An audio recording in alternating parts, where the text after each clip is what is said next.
की गारंटी है कि मोदी जी हिंदुस्तान की सत्ता से अब जाने वाले हैं।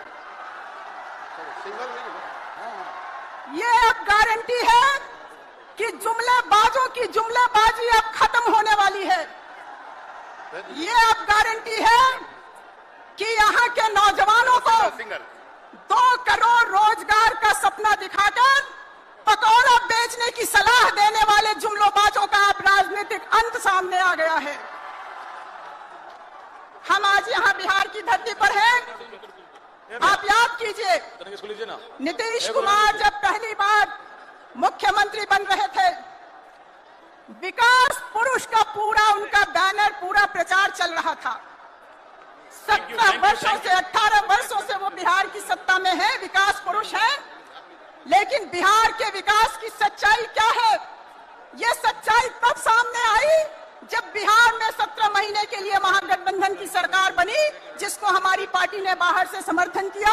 जन आंदोलनों के साथ हम लोगों ने जब आवाज उठाई और बिहार के भीतर जो राजनीतिक आर्थिक जातीय सर्वेक्षण हुआ, तब पता चला कि इस विकास पुरुष के विकास की भी बातें जुमलेबाजी थी। बिहार की आधी से अधिक आबादी वो 6,000 रुपए से कम में गुजर कर रही थी। तो ये जो सच्चाई है और इसके खिलाफ जिस तरह से महागठबंधन एकजुट होकर लड़ता रहा है, जिस तरीके से बिहार में एक नई उम्मीद जगी है कि बिहार के भीतर ये जो नीतीश जी और मोदी जी की जो जुमलेबाजी चलती रही है, इसके खिलाफ लोग अब खड़े हो रहे हैं।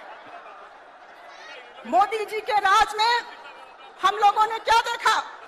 ये कहते हैं कि हम तीसरी सबसे बड़ी अर्थव्यवस्था बनने की ओर हैं, और सच्चाई ये है कि हिंदुस्तान भूख सूचकांक में नीचे जा रहा है।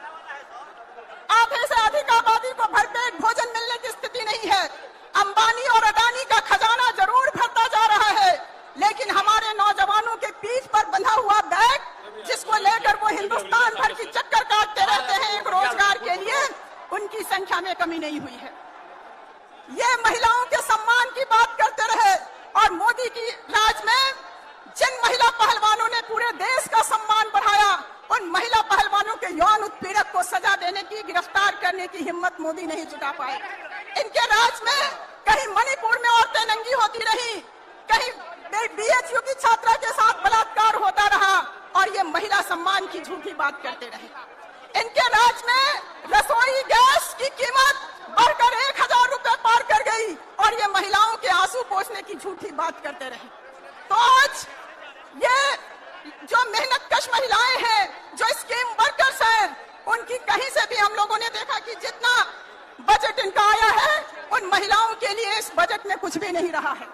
तो जो परिवर्तन की आगाज यहाँ से हुई है, जो हमने पहले ही कहा कि बिहार की धरती परिवर्तन की धरती है, यहाँ के नौजवानों ने, यहाँ के मेहनतकशों ने, आप जानते हैं मैं भाकपा माले से हूँ, महागठबंधन के साथ हम तमाम लोग जो बिहार में लड़ रहे हैं, भाकपा माले जो बिहार के मेहनतकशों के दिल में दशकों से जिंदा है, जो हमेशा कोशिश करता रहा है कि गरीबों की आवाज बन करके वो बिहार में खड़ा रहे। हमने हमेशा कोशिश की है कि कोई भी सांप्रदायिक ताकत वो इस बिहार के हिंदू, यहाँ के गंगा जमनी तहजीब को नहीं तोड़ सकती है। हमने हमेशा कोशिश की है कि समाज में बराबरी के लिए और गरीबों के मान सम्मान के लिए, उनके हक के लिए जो लड़ाई है, उस लड़ाई के झंडे को ऊंचा उठाए रखें। तो आज जो यहाँ हम देख रहे हैं, लाल हरा तिरंगा तमाम झंडे जो ये लहर रहे हैं, ये एक नए परिवर्तन की उम्मीद जगा रहे हैं, और इस बार 24 में जो परिवर्तन होगा, उसकी पृष्ठभूमि, उसका आधार ये बिहार बनेगा, ये गांधी मैदान बनेगा। यही कहकर इसी विश्वास के साथ मैं अपनी बात खत्म करती हूँ। आप सबों को लाल सलाम, प्रणाम, धन्यवाद।